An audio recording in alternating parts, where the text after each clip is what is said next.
نحمده ونصلي على رسوله الكريم أما بعد فأعوذ بالله من الشيطان الرجيم بسم الله الرحمن الرحيم يا أيها الناس كلوا مما في الأرض حلالا طيبا ولا تتبعوا خطوات الشيطان إنه لكم عدو مبين. وقال الله تبارك وتعالى في مقام آخر يا أيها الذين آمنوا كلوا من طيبات ما رزقناكم واشكروا لله إن كنتم إياه تعبدون. وقال الله تبارك وتعالى في مقام آخر يا أيها الرسل كلوا من الطيبات واعملوا صالحا إني بما تعملون عليم. صدق اللہ العظیم. بزرگان محترم اور برادران عزیز، اللہ تبارک و تعالی نے ہمیں دین اسلام کی شکل میں جو دین عطا فرمایا ہے، یہ ایک ایسا دین ہے کہ جو صرف ہمیں اللہ تبارک و تعالی کی عبادت ہی نہیں سکھاتا، بلکہ پوری زندگی گزارنے کا مکمل طریقہ سکھاتا ہے. یعنی ہماری زندگی کے اندر ایک انسان ہونے کے اعتبار سے ہمیں جو ضرورتیں پیش آ سکتی ہے، ان تمام ضرورتوں سے متعلق ہمیں رہبری کرتا ہے، ہمیں راستہ دکھاتا ہے. یوں سمجھ لیجیے کہ دین اسلام ہمارا ایک ایسا ساتھی ہے کہ جو انگلی پکڑ کر ہمیں پوری زندگی گزارنا سکھاتا ہے. لیکن جب ہم دین اسلام سے اور اس کی تعلیمات سے دور ہوئے اور ہم نے دین اسلام کی وہ تعلیمات حاصل نہیں کی جو حاصل کرنا ہمارے لیے ضروری تھا، تو اس دوری کی بنیاد پر ہم میں دو خرابیاں پیدا ہو گئی. ایک خرابی یہ ہوئی کہ جو چیز دین اسلام کا حصہ نہیں، جو چیز دین کا حصہ نہیں، جو چیز دین کا جز نہیں، ہم نے اس کو دین سمجھ بیٹھا. اور دوسری یہ ہوئی کہ جو چیز حقیقت میں دین کا حصہ ہے، دین کا جز ہے، ہم نے اس کو دین سے خارج سمجھ لیا. تو جو چیز دین کا حصہ نہیں ہے اور ہم نے اس کو دین سمجھ لیا، اس کو بدعات کہتے ہیں. اور جو چیز دین کا حصہ ہے لیکن ہم نے ان کو دین کا حصہ نہیں سمجھا، یہ ہماری غفلت ہے. اور آج ہمیں اسی چیز میں سے ایک اہم ترین چیز کو سمجھنا ہے کہ ہم نے اپنی زندگی میں بہت سارے موقع ایسے ہیں کہ جہاں ہماری دینی تعلیم موجود ہے، ہم نے دین سے ناواقفیت کی بنیاد پر یہ سمجھ لیا کہ اس چیز کو دین سے کیا تعلق ہے اور یہاں دین پر عمل کرنے کی کیا ضرورت ہے، ہم نے اس کو دین سے خارج سمجھ لیا. اور اس میں اپنی منمانے طریقے سے عمل کیا تو ہم کوتاہیوں میں مبتلا ہو گئے۔ مثال کے طور پر بھی کھانا ہم یہ سمجھ لیتے ہیں کہ بھی ایک انسان ہے تو انسان چاہے وہ مسلمان ہو یا غیر مسلم ہو، بھوک تو اس کو بھی لگتی ہے، ہر ایک کو لگتی ہے، اور کھانے کی ضرورت ہر ایک کو ہوتی ہے۔ تو اب یہ کھانا یہ دین کا حصہ کیسے ہو گیا؟ تو اب ایک غیر مسلم جس طریقے سے کھاتا ہے ہم بھی ویسے ہی کھانا شروع کر دیتے ہیں، حالانکہ ہم یہ بھول جاتے ہیں کہ دین اسلام نے ہمیں کھانے کے بارے میں بھی رہبری کی ہے، ہمیں تعلیم دی ہے۔ سب سے پہلے تو ہمیں یہ بتایا ہے کہ بھئی کھانا کون سا حلال ہے کون سا حرام ہے، اور پھر کھانا ہے تو سیدھے ہاتھ سے کھانا ہے، بسم اللہ پڑھ کر کھانا ہے، کھانے کا طریقہ، کھانے کے آداب بتلائے۔ اسی طرح سے آج ہمیں جس موضوع پر بات کرنی ہے وہ بھی ایسا ہی ہے، اور ہم نے اس اپنی غفلتوں کی وجہ سے اسے بھی دین سے خارج سمجھ لیا ہے، اور وہ ہے کمانا۔ ہم یہ سوچتے ہیں کہ ہر آدمی کو چاہے وہ کسی بھی مذہب سے تعلق رکھتا ہو اس کو کمانے کی ضرورت پڑتی ہے، کیونکہ اس کو اپنا پیٹ بھی بھرنا ہے، اپنے بال بچوں کا، اپنے گھر والوں کا بھی پیٹ بھرنا ہے، بہت سارے اخراجات ہیں، تو اس کو کمانا پڑتا ہے، اور کمانے کے لیے مختلف راستے اختیار کرنے پڑتے ہیں۔ تو اب ہم یہ سوچتے ہیں کہ بھئی غیر مسلم بھی تو کماتے ہیں، وہ بھی تو دکان لگاتے ہیں اور تجارت کرتے ہیں، کہیں مزدوری کرتے ہیں، تو اب ہم بھی کرتے ہیں، اب اس میں دین کو کیا دخل؟ یہاں ہماری غلطی ہوتی ہے، کیونکہ دین اسلام نے ہمیں اس بارے میں بھی محروم نہیں رکھا ہے، اور ہمیں اپنی عقل کے حوالے نہیں کر دیا کہ تم کو جیسے سمجھ میں آؤ کماؤ، بلکہ ہمیں بتلایا، طریقہ بتلایا کہ کہاں کمانا ہے، کیسے کمانا ہے۔ چنانچہ اس بات پر روشنی ڈالنے کے لیے میں نے 3 آیتیں آپ کے سامنے تلاوت کی ہے، 2 سورہ بقرہ سے ہے اور 1 آیت سورہ مومنون سے ہے، اور ترتیب سے اللہ تبارک و تعالی نے یہ بات بیان کی ہے۔ سب سے پہلے فرمایا یا ایھا الناس کلوا مما فی الارض حلالا طیبا، اے لوگو، یہ خطاب عام ہے، تمام لوگوں سے خطاب ہے، الناس چاہے وہ مسلمان ہو یا غیر مسلم ہو، سب پر بولا جائے گا، اے لوگو کلوا مما فی الارض حلالا طیبا، کہ زمین میں جو کچھ حلال اور پاکیزہ رزق رکھا ہوا ہے تم اس میں سے کھاؤ، ولا تتبعوا خطوات الشیطان، اور شیطان کے نقش قدم کی پیروی مت کرو، انہ لکم عدو مبین، بے شک وہ تمہارا کھلا دشمن۔ اس کے بعد دوسری آیت جو اس آیت کی کچھ ہی آیتوں کے بعد میں ہے، اللہ تعالیٰ ارشاد فرماتے ہیں یا ایھا الذین آمنوا، اب خطاب خاص کر دیا،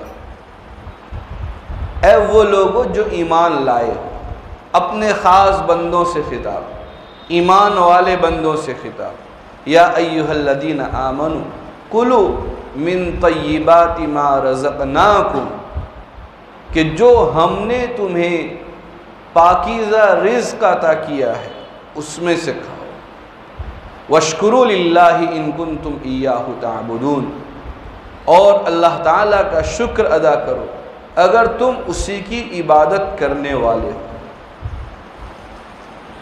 اس کے بعد تیسری آیت میں خطاب اور خاص کر دیا، یا ایھا الرسل کلوا من الطیبات واعملوا صالحا، کہ تم پاکیزہ رزق کھاؤ اور نیک عمل کرو، انی بما تعملون علیم، اور تم جو کچھ اعمال کرتے ہو میں اس کو خوب جاننے والا۔ ان تینوں آیتوں میں اللہ تبارک و تعالی نے رزق حلال اور رزق طیب حاصل کرنے کا حکم دیا۔ تو سب سے پہلے تو ہم یہ سمجھیں کہ اسلام کی تعلیم کیا ہے؟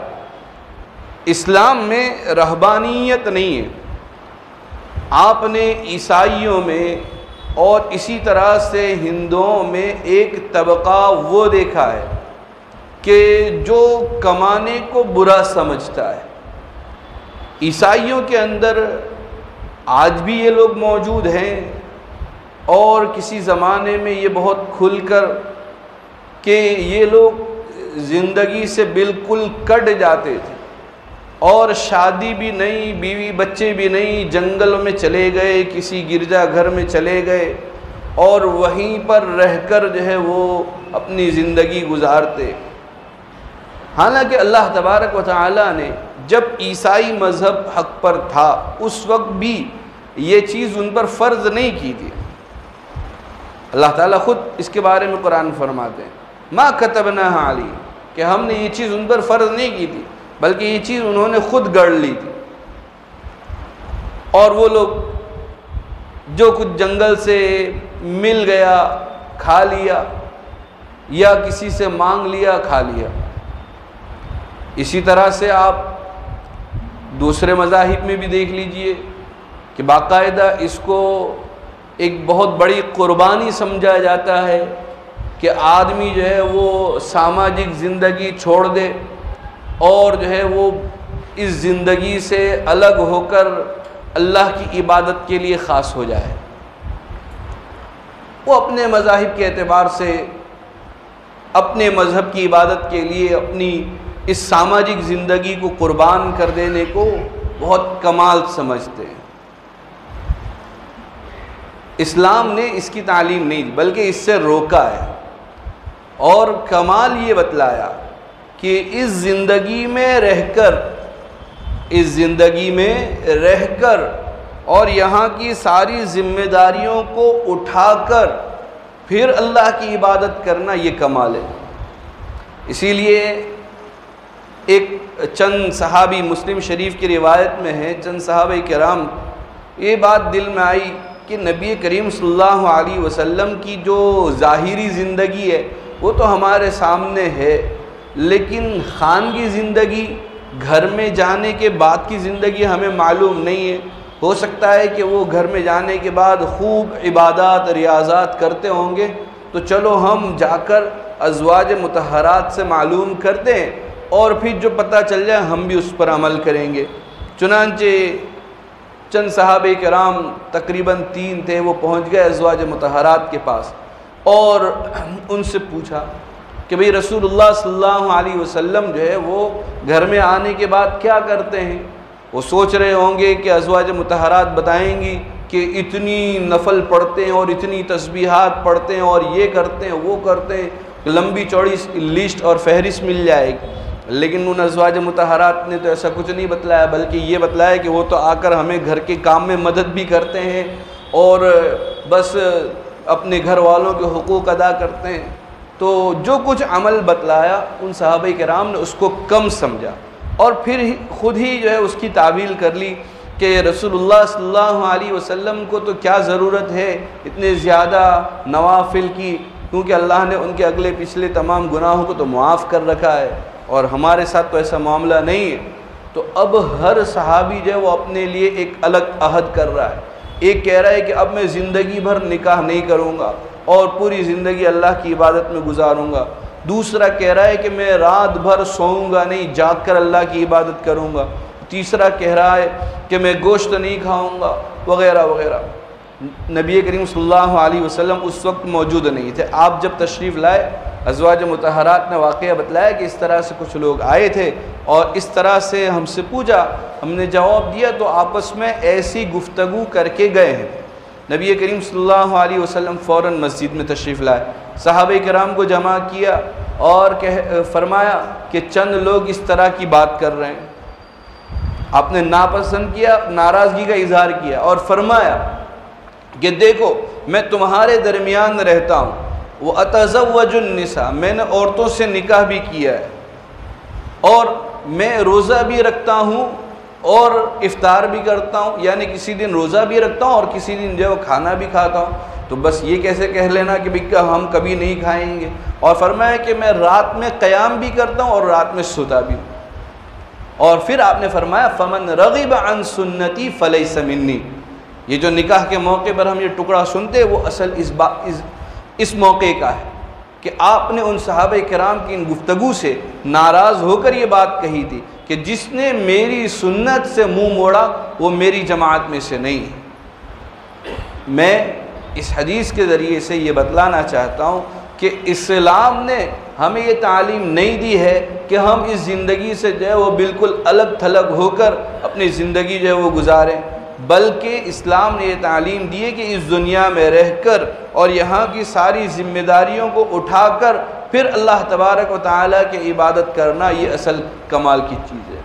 اس لیے حضرت عبداللہ ابن مسعود رضی اللہ تعالیٰ عنہ کی ایک روایت ہے کنز العمال میں، فرمایا طلب کسب الحلال فریضۃ بعد الفریضہ، کہ حلال کمانا یہ دوسرے نمبر کا فریضہ، پہلے نمبر کا فریضہ نماز، روزہ، زکوٰۃ، حج وغیرہ ہے، اور ان کا فریضہ ہونا، ان کا فرض ہونا ہم خوب اچھی طرح سے جانتے ہیں، لیکن ہم یہ بھول جاتے ہیں کہ کمانا یہ بھی شریعت کی جانب سے ہمیں دی گئی ایک ذمہ داری ہے، یہ ذمہ داری ہے شریعت کی جانب سے ہمیں دی گئی ہے، تو اس لیے اس کو فریضہ قرار دیا گیا ہے کہ طلب کسب الحلال فریضہ، کہ حلال کمانا جو ہے وہ فرض۔ تو اگر ہم یہ سوچ کر بیٹھ جائیں کہ بھئی اللہ کے اوپر ہم بھروسہ کرتے ہیں، اللہ کے اوپر توکل کرتے ہیں، اب اللہ ہمیں کھلا دے گا، ہمیں پلا دے گا، تو توکل اللہ کے اوپر تو ہونا چاہیے، لیکن جس اللہ نے اپنے اوپر توکل کا ہمیں حکم دیا ہے اسی اللہ نے ہمیں مکلف بنایا ہے کمانے کا، تو اس لیے ہاتھ پر ہاتھ دھر کر ہم بیٹھ نہیں سکتے، بلکہ ہمیں کوشش کرنی ہے، کمائی کے جو اسباب ہے وہ اختیار کرنے ہیں، اور اس کے بعد جو ہے وہ اللہ کے اوپر جو بھروسہ کرنا ہے کہ ہم یہ ہاتھ پیر مار رہے ہیں، اب اگر ہماری تقدیر میں روزی ہوگی تو اللہ تعالیٰ پہنچا دیں گے۔ ایک صحابی نے نبی کریم صلی اللہ علیہ وسلم سے یہ سوال کیا کہ میں دور سے جو ہے وہ یہاں نماز پڑھنے کے لیے آتا ہوں اونٹ پر سوار ہو کر، تو کیا میں اونٹ کو ایسے ہی مسجد کے باہر کھلا چھوڑ کر اللہ پر توکل کروں کہ میری تقدیر میں ہوگا تو وہ یہاں رہے گا اور نہیں ہوگا تو کہیں چلا جائے گا؟ نبی کریم صلی اللہ علیہ وسلم نے ارشاد فرمایا کہ نہیں، پہلے اس اونٹ کو باندھو اور اس کے بعد اللہ تعالیٰ پر توکل کرو کہ اگر میری تقدیر میں ہوگا تو یہاں رہے گا، اور اگر تقدیر میں نہیں ہوگا تو کوئی کھول کر لے جائے گا۔ تو اسی طرح سے ہمیں بھی اللہ تبارک و تعالیٰ پر توکل کرنا ہے، لیکن اللہ ہی نے ہمیں اسباب اختیار کرنے کا حکم دیا ہے کہ ہم کمائی کے اسباب اختیار کریں اور اس کے بعد اللہ تبارک و تعالیٰ پر توکل کریں۔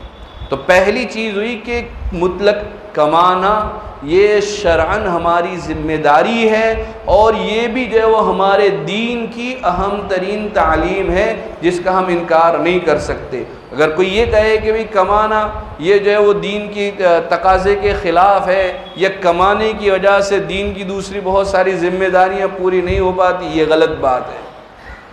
نبی کریم صلی اللہ علیہ وسلم یا صحابہ کرام ہر ایک نے اس راستے کو بھی اپنایا ہے اور دین پر عمل کر کے بھی دکھلایا ہے۔ نمبر 2 پر دوسری جو چیز ہے وہ یہ ہے کہ ان تینوں آیتوں میں ہمیں جو حکم ملا ہے وہ مطلق کمانے کا نہیں، بلکہ حلال اور پاکیزہ رزق حاصل کرنے کا حکم دیا ہے۔ آپ دیکھیں 3 آیتیں میں نے آپ کے سامنے تلاوت کی ہے، ان تینوں آیتوں میں 2 لفظ استعمال ہوئے، حلالاً طیبہ، حلال اور پاکیزہ رزق یہ حاصل کرنا۔ اب یہ 2 لفظوں کو بھی تھوڑا سا ہم تفصیل سے سمجھ لیں تاکہ اللہ تعالیٰ ہمیں کس چیز کا حکم دے رہے ہیں وہ بات سمجھ میں آ جائے۔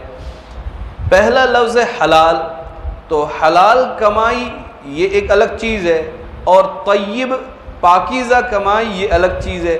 ان دونوں کو سمجھیں۔ حلال کا معنی ہوتا ہے کہ اس طرح سے کمانا کہ جس میں شریعت کی جانب سے جو چیز حرام کی گئی ہو اس کی ملاوٹ نہ آئے۔ بہت ساری چیزیں ایسی ہیں، بہت سارے کاروبار ایسے ہیں، بہت سارے کاروبار کرنے کے طریقے ایسے ہیں کہ جس کے اندر شریعت نے ان کو ناجائز اور حرام قرار دیا ہے۔ مثلا بہت ساری چیزیں ایسی کہ جن کا خریدنا بیچنا حرام ہے۔ آپ شراب کو لے لو کہ بھئی شراب کا خریدنا بیچنا، اس کی تجارت کرنا، اس کا امپورٹ ایکسپورٹ کرنا یہ حرام ہے، شریعت نے حرام قرار دیا ہے، تو یہ حرام ہے۔ تو جہاں شریعت کی ممانعت آ جائے وہ حرام ہے۔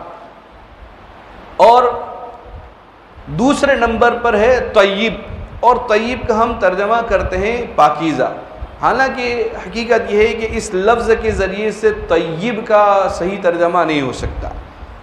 پاکیزہ، اس کو ہم جو چیز پاک ہوتی ہے ہم اس کو کہتے ہیں پاکیزہ ہے، لیکن مال کے ساتھ جب یہ لفظ جوڑا جاتا ہے تو اب مال تو ایک ایسی چیز ہے اس کے اوپر کوئی گندگی تو لگ نہیں سکتی۔ آپ کہیں گے کہ بھئی یہ ابھی میں بینک سے اے ٹی ایم سے نوٹیں نکال کر لایا ہوں، بالکل صاف ستھری اور نئی ہے، اب اس کے اوپر کون سی ناپاکی لگ گئی؟ کسی جانور کا پیشاب یا کچھ تو لگا ہوا نہیں ہے، نہیں، وہاں اور گندگی ہوتی جو ہمیں آنکھ سے نظر نہیں آتی۔ پاکیزہ کا مطلب ہے کہ وہ مال جو لوگوں کے حقوق سے پاک ہو، جس کے اندر لوگوں کا کوئی حق نہ ہو۔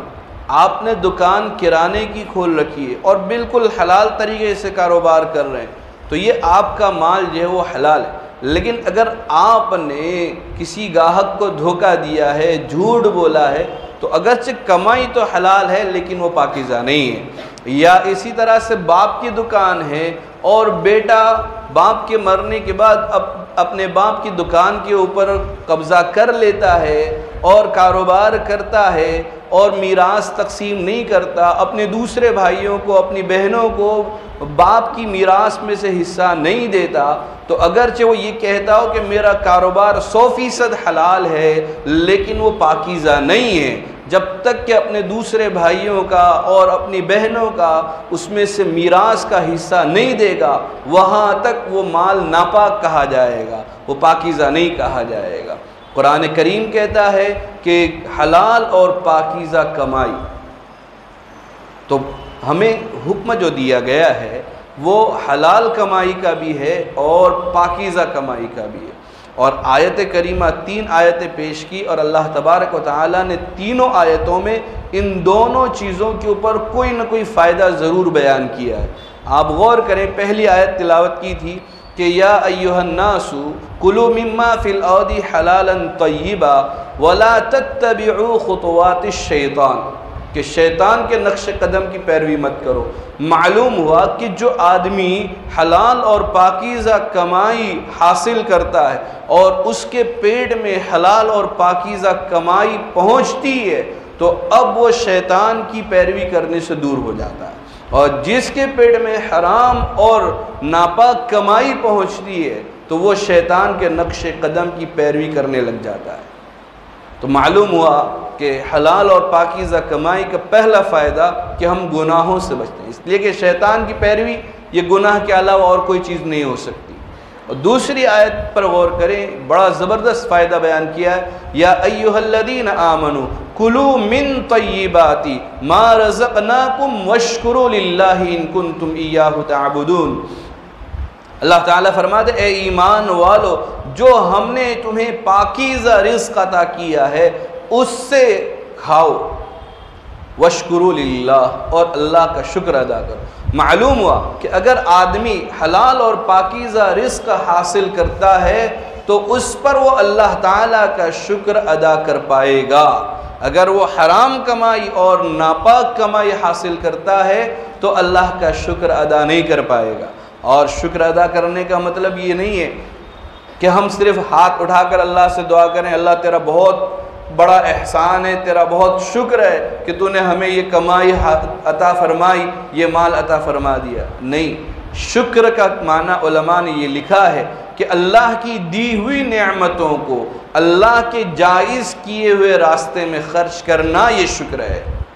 تو اب مطلب یہ ہوگا کہ جس آدمی کی کمائی حلال بھی ہے اور پاکیزہ بھی ہے تو آپ دیکھ لیں کہ جب وہ آدمی حلال اور پاکیزہ رزق کا اہتمام کرتا ہے تو اس کا مال جو ہے وہ صحیح اور جائز راستوں ہی میں خرچ ہوتا ہے، اور جہاں اس کی کمائی کے اندر ناجائز اور حرام کی اور ناپاک کی آمیزش اور ملاوٹ آ گئی تو اب اس کا مال جو ہے وہ حلال کے بجائے ناجائز راستوں میں بھی خرچ ہونے لگتا ہے۔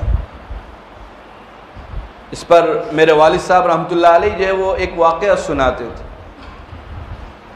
کہ ایک بزرگ تھے، انہوں نے اسی آیت کریمہ کے ضمن میں یہ اصول بتلایا تھا کہ مال اپنا راستہ خود بنا لیتا ہے، حلال ہوگا وہ اپنی جگہ پر چلا جائے گا، حرام ہوگا وہ اپنی جگہ پر چلا جائے گا۔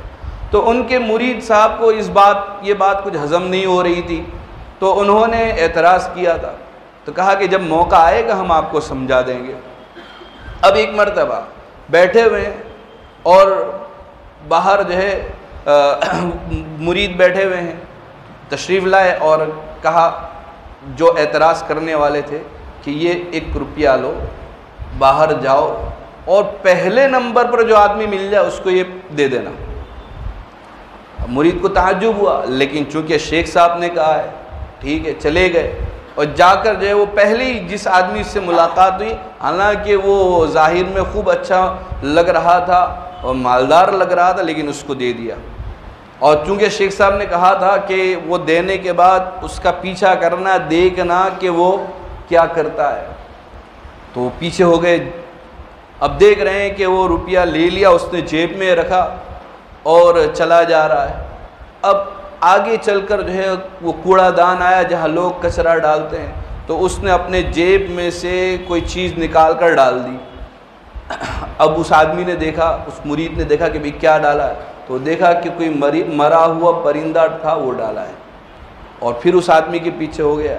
اب وہاں جا کر وہ اپنے بیوی بچوں کو خوش ہو کر کہہ رہا ہے کہ اللہ نے ہمیں بچا لیا اور دیکھو یہ مل گیا ہے۔ اب اس کو پورا معاملہ سمجھ میں آ گیا کہ وہ آدمی اور اس کے بیوی بچے بھوک پیاس سے مرے جا رہے تھے، مجبوری کی حالت میں یہ آدمی یہاں سے کوئی مرا ہوا پرندہ اٹھا کر لے جا رہا تھا تاکہ اس کو ذبح کر کے کھائے، لیکن جب وہ روپیہ مل گیا اس نے وہ چیز ڈال دی کہ اب اس مرے ہوئے کی ضرورت نہیں رہی۔ اچھا، اب آ کر جو ہے وہ شیخ کو پورا واقعہ بتلا دیا اور پھر کہا شیخ صاحب نے کہ اب ایک کام کیجئے، تمہارے پاس جو حرام کمائی کا روپیہ ہے وہ لے جاؤ اور خوب تحقیق کر کے جو تمہیں مستحق نظر آئے اس کو دے دینا۔ تو بھئی وہ لے کر گئے اور دیکھا ایک فقیر جو ہے بہت غریب اور بہت ضرورت مند، معذور بھی ہے، نظر آ رہا ہے نابینا بھی ہے، تو سوچا کہ اس سے زیادہ کون مستحق ہوگا، اس کو دے دیا۔ اور اب اس کی جاسوسی کرنے لگے کہ اب یہ اس روپیے کا کیا کر رہا ہے۔ جب دیکھا تو وہ فقیر کچھ گلیوں سے نکلتے ہوئے غائب ہو گیا، نظر نہیں آیا۔ پھر اس کے بعد کچھ دیر کے بعد وہیں اپنی اصل مانگنے کی جگہ پر آ کر بیٹھ گیا اور مانگنے لگا۔ اب یہ وہاں پہنچے تو اب یہ فقیر دوسرے فقیر سے کہہ رہا تھا کہ اللہ نے ایک بندے کو بھیج دیا تھا، اس نے مجھے کچھ پیسہ دے دیا، بہت دنوں سے شراب نہیں پی ہوئی تھی تو آج وہ شوق بھی پورا کر لیا۔ تو اسے یقین ہو گیا کہ ہمارے شیخ نے جو کہا تھا کہ مال اپنا راستہ خود بنا لیتا ہے۔ تو یہ دوسری آیت کریمہ۔ اور تیسری آیت کریمہ جس میں خطاب جو ہے اللہ تعالیٰ نے اپنے مخصوص ترین بندوں سے کیا ہے، یا ایھا الرسل کلوا من الطیبات واعملوا صالحا۔ اللہ تعالیٰ رسولوں سے خطاب فرماتے ہیں کہ اے رسولوں کی جماعت، تم پاکیزہ رزق کھاؤ اور اعمال صالحہ کرو۔ تو معلوم ہوا اس آیت کریمہ سے کہ جب پاکیزہ اور حلال رزق پیڑ میں جاتا ہے تو عمل صالح کی توفیق پیدا ہوتی ہے۔ اگر پیڑ میں حرام رزق پہنچتا ہے، ناجائز رزق پہنچتا ہے اور جسم اسی سے پروان چڑھتا ہے تو اب اس جسم کے اندر عبادات کا شوق پیدا نہیں ہوتا، عبادات کی لذت پیدا نہیں ہوتی۔ آج ہم جو دیکھ رہے ہیں کہ ہمارے اندر عبادات کے اندر سستی پیدا ہوتی چلی جا رہی ہے، نماز پڑھنے کے اندر دل نہیں لگ رہا ہے، زیادہ نوافل پڑھنے کو دل نہیں چاہتا، سستی ہے، تھکان لگتی ہے۔ ہم دوسری ساری وجوہات کو تلاش کرتے ہیں، ہمیں یہ ایک وجہ بھی سامنے رکھنی چاہیے کہ کہیں ایسا تو نہیں ہے کہ میرے پیٹ میں حرام رزق پہنچتا ہے۔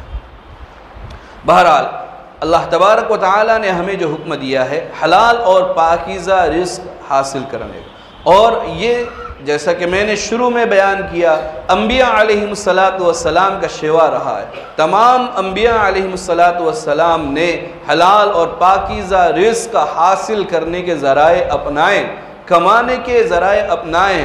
آپ حضرت داؤد علیہ السلام کو لے لیں کہ وہ زرہ بناتے ہیں اور زرہ بنا کر لوگوں میں بیچتے ہیں اور اس سے جو ہے وہ اپنا یہ کرتے ہیں۔ نبی کریم صلی اللہ علیہ وسلم نے بھی بکریاں چرائی ہے اور مزدوری کی ہے اور اس سے اپنا پیٹ بھرا ہے۔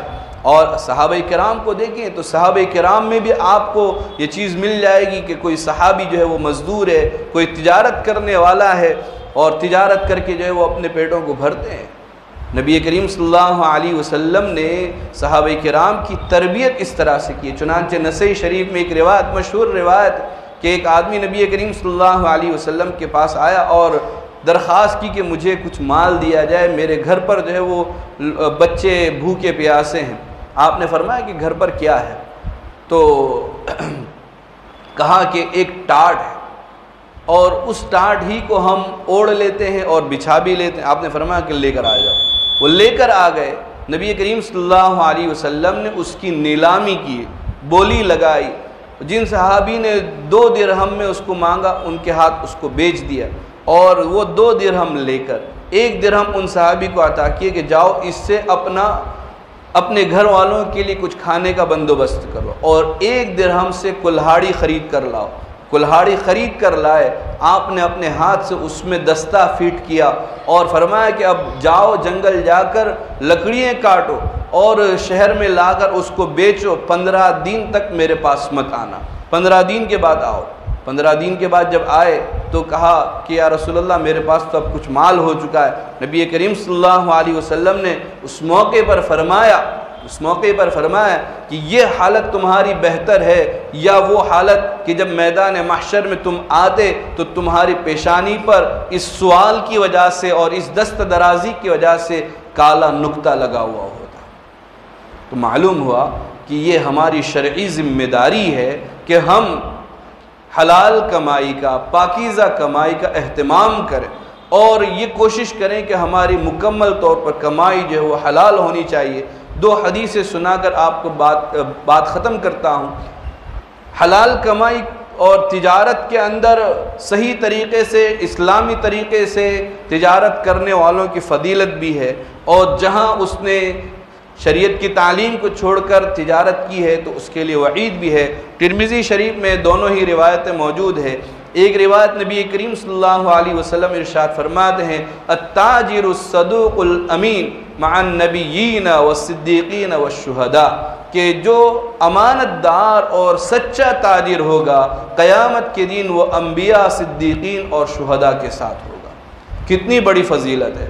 اور دوسری جانب میں نبی کریم صلی اللہ علیہ وسلم نے ارشاد فرمایا التجار یبعثون فجارا یوم القیامہ الا من اتقى اللہ وبر وصدق، کہ جو تجار ہیں قیامت کے دن گنہگار بنا کر اٹھائے جائیں گے سوائے اس شخص کے کہ جو نیکی کرے، الا من اتقى اللہ، جو اللہ سے ڈرے، وبر اور نیکی کرے، اور وہ صدقہ اور سچائی اختیار کرے۔ اللہ تبارک و تعالی ہمیں حلال اور پاکیزہ کمائی حاصل کرنے کی اور اس کی جستجو کوشش کرنے کی توفیق عطا فرمائے، حرام کمائی سے اور اس کے نقصانات سے ہماری پوری حفاظت فرمائے۔ آمین۔ وآخر دعوانا ان الحمد للہ رب العالمین۔